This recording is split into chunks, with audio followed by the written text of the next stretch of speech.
Espero que estejam bem na medida do possível. Bom, hoje eu vou trazer uma aula diferente, sem meu rosto, porque eu achei um aplicativo que não travasse meus vídeos. E vamos ver se vocês vão gostar, se vocês vão se interessar. Hoje a gente vai falar da parte do fim do segundo reinado. Então, ontem não, né? Semana passada a gente falou sobre abolicionismo e hoje o fim do segundo reinado, tá? Então, eu trouxe aqui uma imagem de Dom Pedro II, né? E a gente vai falar a respeito desse tema. Então, vamos lá.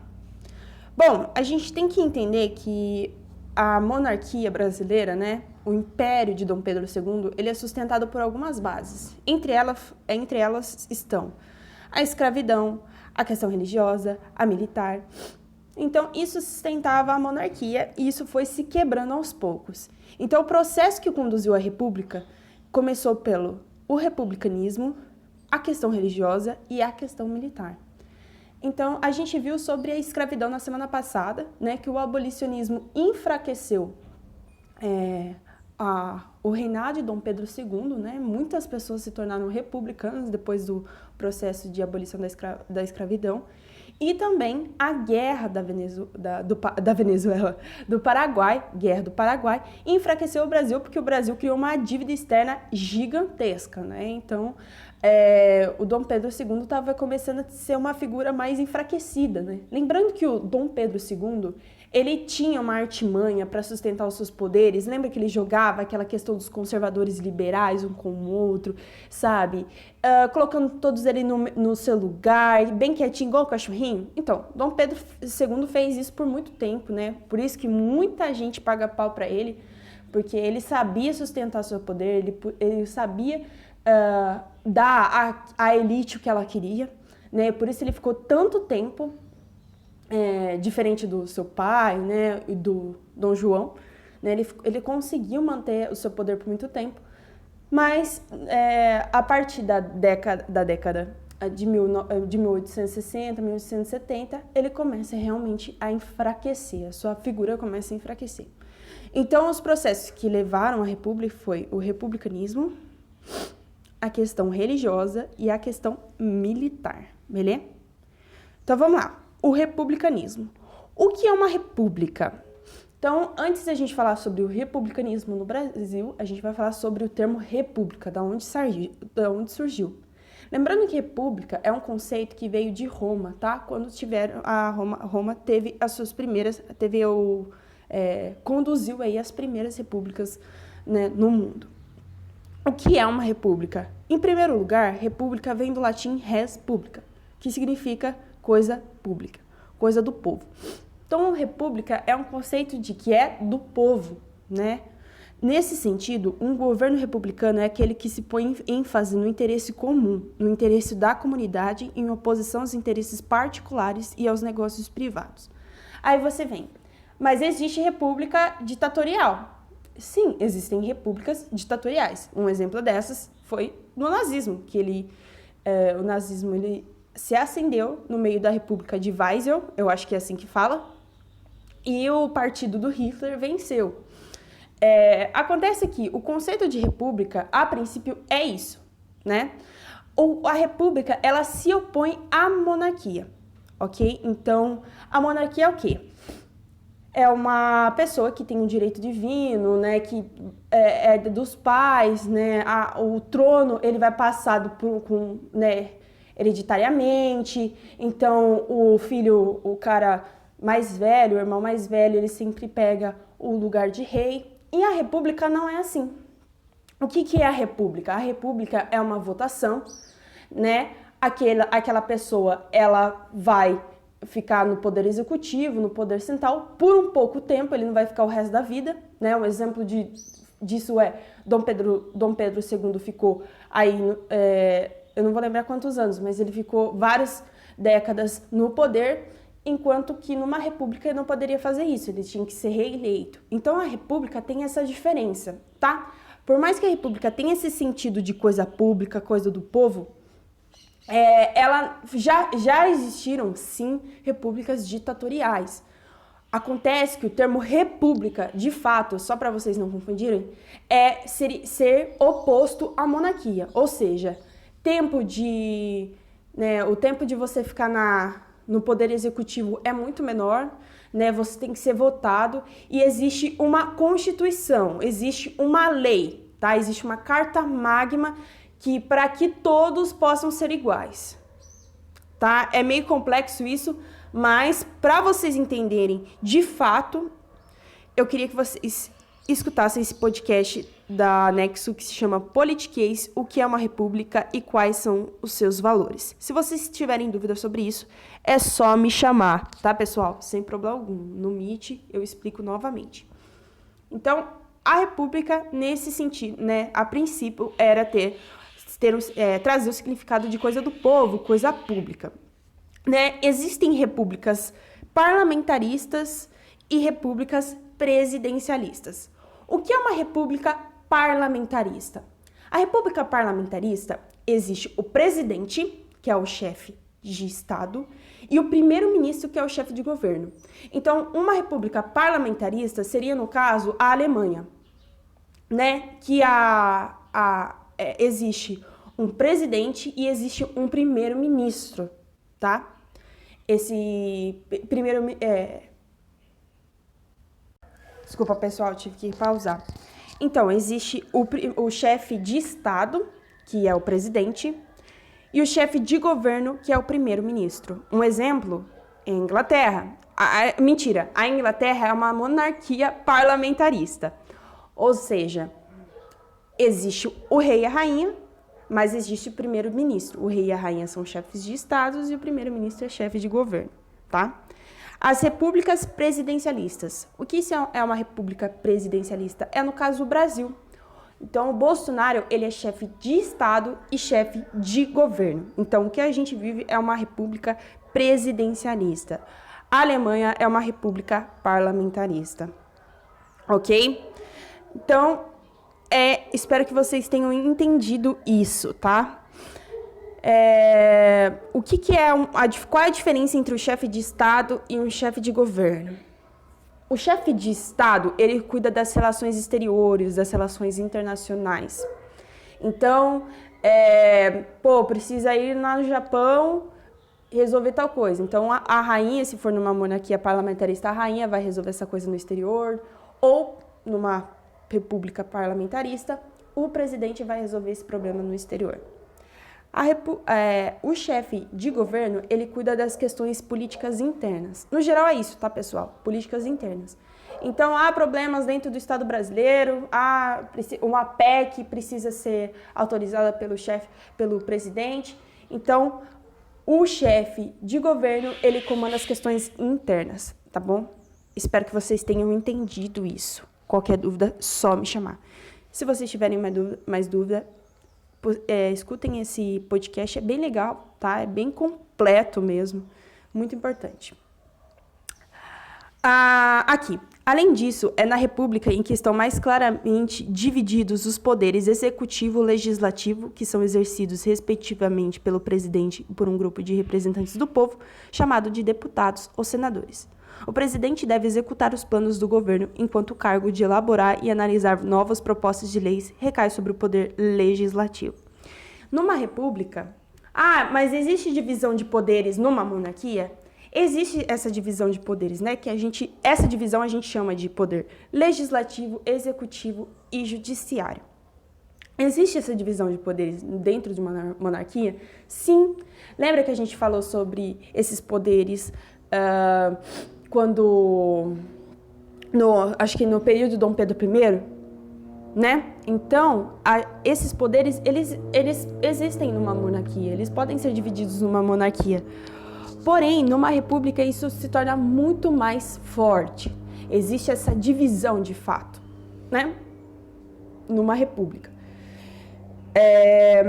Então, na república, é mais clara essa divisão, tá? Poder executivo, legislativo e judiciário. Se vocês quiserem entender um pouco mais sobre essa divisão de poderes, podem conversar comigo, porque eu tenho uma pesquisa científica relacionada a isso e eu posso esclarecer algumas dúvidas. Supremacia da lei. Vamos voltar lá. Aqui, o que é uma república? Em primeiro lugar, república vem do latim coisa pública, coisa do povo. Quando a gente fala coisa pública, coisa do povo, né, que é algo que é realmente do povo, né, a gente tem que ter uma supremacia da lei. Então, a gente tem que ter uma lei para que todos sejam iguais. Mas isso é muito parecido com democracia. Então, de fato, a democracia e a república, elas podem andar muito juntas, né? Mas o que eu estou falando de fato aqui é o que é uma república. A democracia a gente pode discutir em um outro momento. Na república, eles falam que o sentido de uma república é que, por ser uma coisa do povo, tem que existir uma Constituição, uma Carta Magna, né? Carta Magna e Constituição são a mesma coisa. Precisa ter uma lei para que todos sejam iguais, né? Esse é, a princípio, o sentido de república, ok? É complexo, mas espero que vocês tenham entendido. Qualquer dúvida, só me chamar. E aqui tem, né, o bonitão do Dom Pedro II aqui. Eu já vi essa sátira cair na Unesp e eu vou explicar um pouquinho delas para vocês. Vocês estão vendo que o Dom Pedro II, ele tá com um jornal que está escrito O País, né? E ele tá dormindo. Na época do republicanismo, muitos jornais adaptaram esse ideal, essa ideologia, e fizeram várias críticas ao Dom Pedro II, né? Que Dom Pedro II era preguiçoso, já tá cansado, que a gente tem que seguir uma nova estrutura.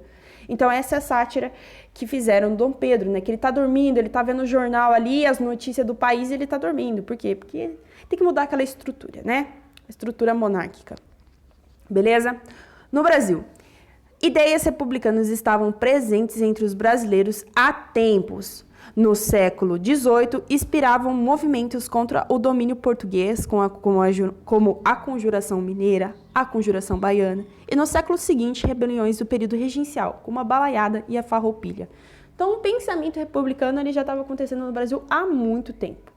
Em 1870, um grupo de políticos lançou no Rio de Janeiro o Manifesto Republicano. O documento defendia a república e o federalismo.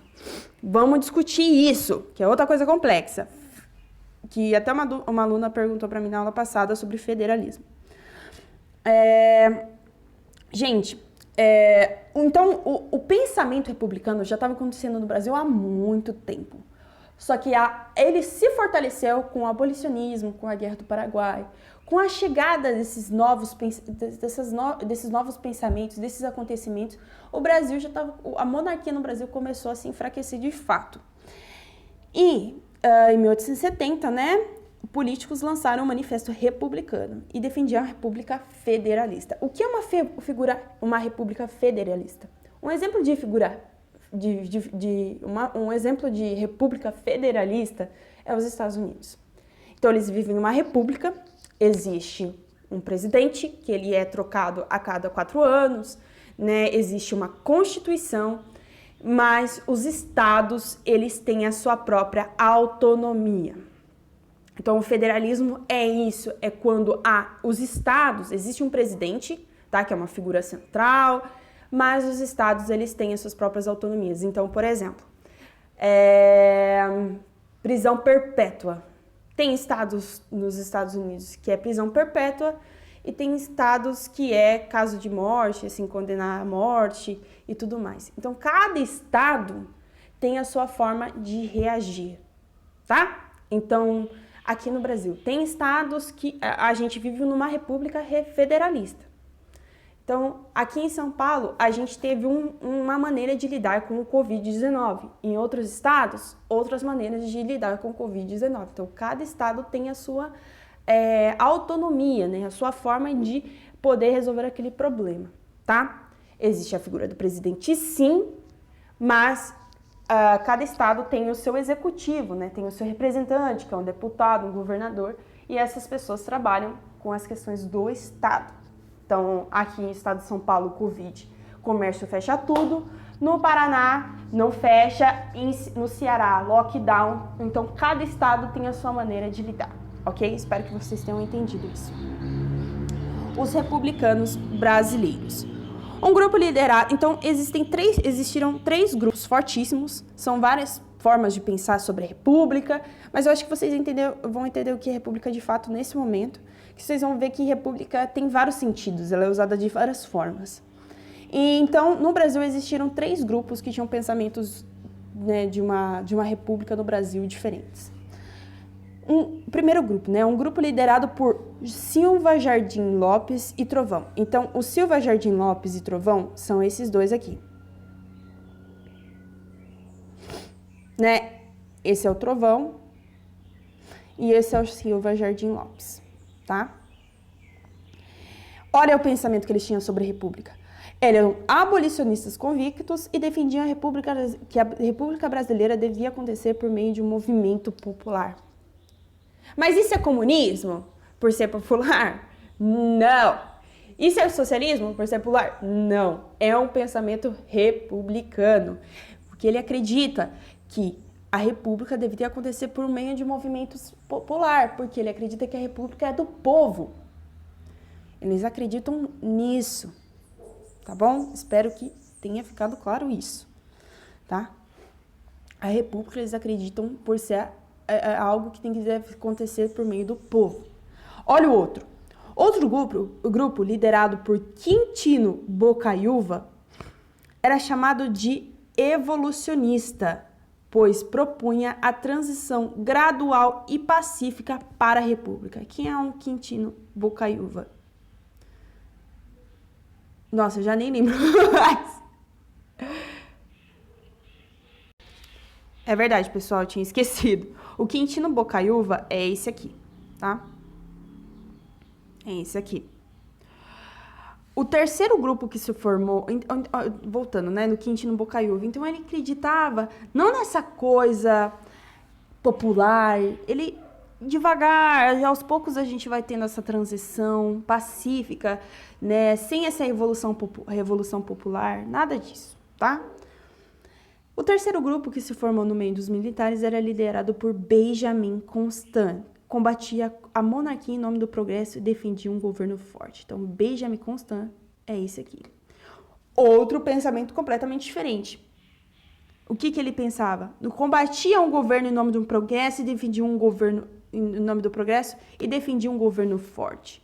Ele tinha um outro pensamento, ele não tinha esse pensamento, né, da população tomar o poder. Ele não pensava nisso. Ele combatia a monarquia, mas ele não tinha esse pensamento popular igual o Silva Jardim e o Lopes Trovão. Ele tinha outro pensamento, né? Ele era militar, então ele acreditava que os militares tinham uma boa condição para manter realmente o progresso no Brasil e uma ordem, né? Depois a gente vai discutir se ordem e progresso, tá?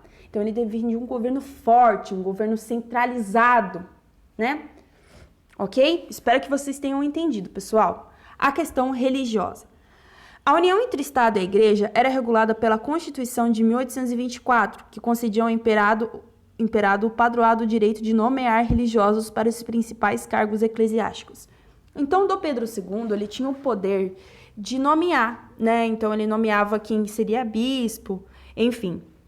Ele tinha esse direito. Além do direito de aprovar ou não as bulas papais. O que são bulas papais? São cartas que o Papa manda para o Brasil que contêm orientações aos católicos, tá? Aí, um Papa, né, chamado Pio IX, ele condenou a maçonaria. Então, ele mandou uma bula papal ao Brasil, né, orientando os católicos, e ele falou assim, olha, quero acabar com essa porra de maçonaria. E foi isso que aconteceu. O Dom Pedro II, ele tinha relações muito estreitas com a maçonaria, né? Uma relação muito íntima com a maçonaria. E ele ficou mordido com isso, o Dom Pedro II, ele ficou, o que é isso? Que bagunça é essa? Não, eu sou maçom, que é isso? Né? E condenou, e aí, beleza. Aí o bispo de Olinda, Dom Vidal Maria, e do Pará, Dom Antônio Macedo, exigiam que as irmandades religiosas expulsassem os maçons de seus quadros. Então, o Papa trouxe a bula papal, entregou a bula papal ao Brasil para extinguir a maçonaria. Esses bispos, eles fizeram a parte deles, expulsaram os maçons dos seus quadros religiosos, e o Dom Pedro, que era maçom, ficou puto e condenou esses caras à prisão com trabalhos forçados. O que aconteceu? Por fim, o Dom Pedro perdoou, né? Eles foram absolvidos, né? Os bispos, mas ficou aquela coisa feia do Dom João Pedro, né? Do Dom João Pedro.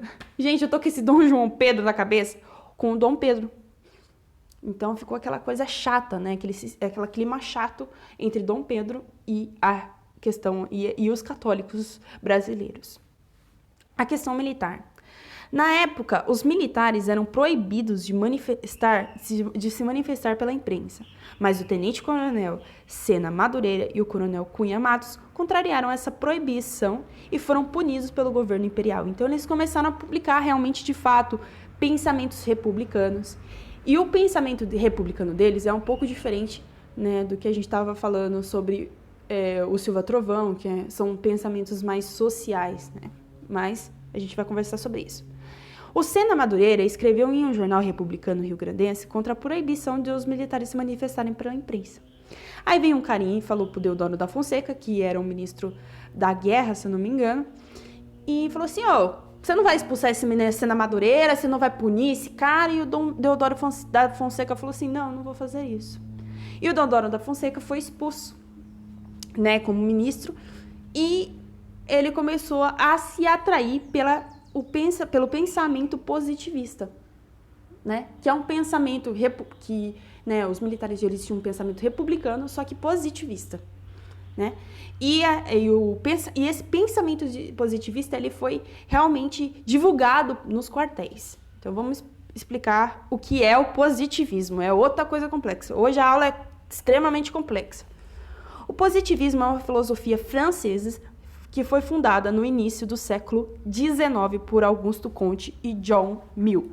Mais precisamente, assim, o Auguste Comte. Eu falo Comte, mas é Comte que fala. Em outras palavras, o positivismo é, por significado, uma linha teórica que orienta uma forma de pensar e de aprender o mundo por meio da ciência observável, com o intuito de estabelecer uma relação causal entre os fenômenos que atravessam a vida de todos nós. Confiar na ciência. Então, é bem complexo. Vou tentar explicar para vocês resumidamente. Eu acho que vocês vão ter isso na aula de filosofia e sociologia, mas eu vou explicar aqui para vocês entenderem o que estava acontecendo na história do Brasil de fato. O positivismo, ele acredita numa ciência observável. O que é isso? Então, tá lá, o Newton, todo bonitinho, na árvore, pá, aí cai uma maçã na cabeça dele. E ele começa a observar esse fenômeno da maçã caindo, e aí ele acredita, ele monta a lei da gravidade.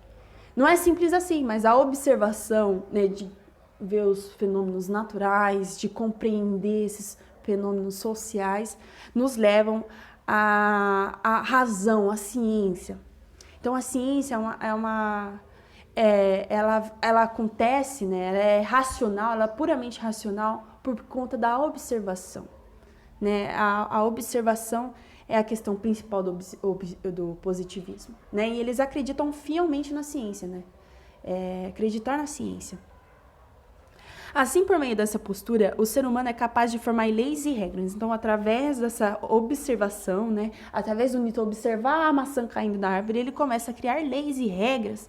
Né? E isso começa a ser... E essas leis são muito coerentes, né? Segundo os positivistas, que regem o funcionamento de todos os fenômenos observáveis, dando origem à ciência tradicional que dura até hoje, principalmente nas ciências exatas.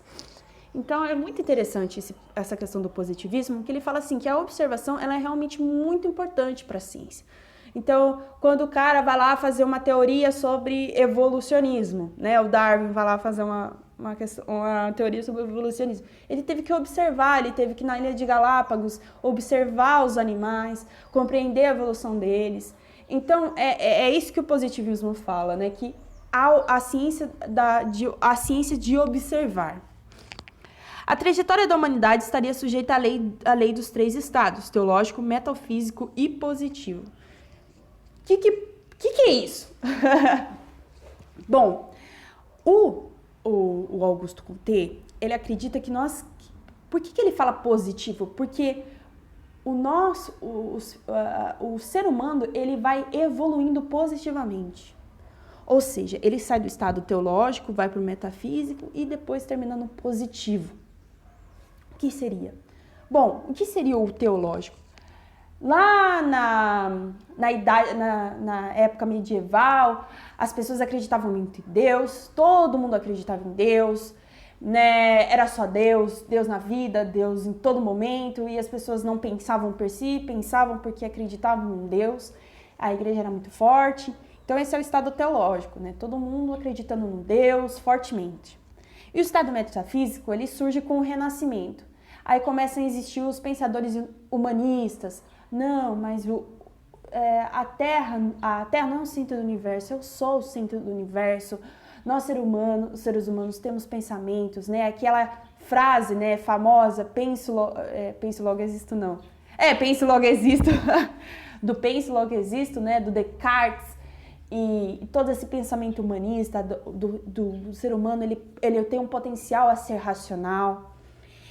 E o positivo seria realmente o ser humano atingir a racionalidade, né? O ser humano atingir a razão, atingir a ciência e ser um ser humano cheio de ciência. Ele deixa de acreditar em Deus, ele começa a realmente acreditar nos fenômenos naturais, observar esses fenômenos naturais e criar leis a partir dessas observações. Então, espero que vocês tenham entendido. Caso não tenham entendido, assistir o canal da Parabólica, O que é Positivismo, de Augusto Conte. Então, o que os pensadores positivistas brasileiros acreditavam? Na implantação de uma ditadura republicana, a ideia de que um progresso depende da ordem, daí o lema positivista escrito na bandeira brasileira, ordem e progresso, e a crença de que somente, né, era para ser crença, de que somente os militares poderiam salvar o país das mãos corruptas dos civis, tá? Então, para não ficar muito longo, é isso, pessoal. Qualquer dúvida podem me chamar. Espero que tenham gostado e um beijo para todos vocês.